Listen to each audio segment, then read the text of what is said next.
Today, we're going to talk about something that, well, maybe you thought about what you kind of pushed it out of your mind. Our word for today is the word blame. Blame is a very complicated word. It's also one of those negative words that we're reading out of your vocabulary. But let's take a few minutes today to take this word apart and see how it really affects you. Our dictionary tells us that blame means to find in fault with something, or to be responsible with things that are not as they should be. It also means shifting that responsibilities onto someone else. How many times have you used that expression, "Don't blame me"? He went things wrong. No, we don't want to take the heat for something we didn't do. A lot of people shift blame for things that they are responsible for. People do that because sometimes they don't want to take responsibilities for things that they should. For example, a lot of people blame their weight problem on others or other things. Maybe you've done the same thing. Think about it. Have you ever said, well, I'm a big bone person, so that's why I'm heavy? Or maybe you use the classic, my mother and father were both overweight, so I guess it's just in the family genes.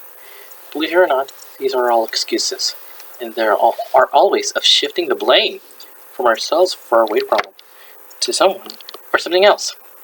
I'm going to get rid of all those excuses because you can't hide behind them anymore.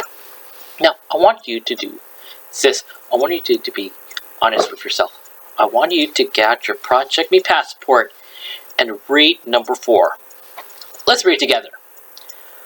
I have blamed many people and many things for my fat. But I must admit, I am to blame. I hold the full fork.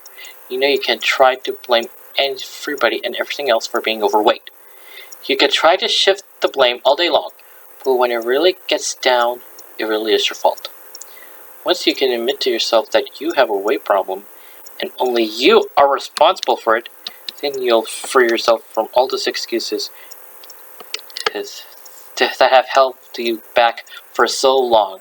So blaming should be turned into taking responsibility, as we learn not to shift the blame onto other people and other things. We also learn how to accept responsibility for our own actions. And take responsibility is a really positive thing. It means that you can answer for yourself, that you can take charge, that you are asserted.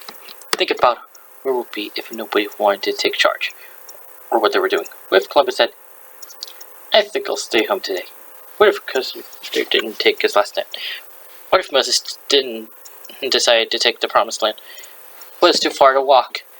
Well, I'm joking, but the point is that when we are responsible for ourselves, we can accomplish whatever we set out to do. That's because we're taking control of our destiny. So I want you to scratch all of those excuses you may have been using in the past to shift the blame of being overweight onto someone else. Today is a great day to make a new deal with yourself. Say to yourself, I know I'm overweight, and I will take responsibility for everything. And I'm going to make a change in my life right now to lose the weight and become a healthy person. So you gotta stop blaming. You gotta start taking responsibility for you. It takes courage to do that. But I know that courage is deep inside of you.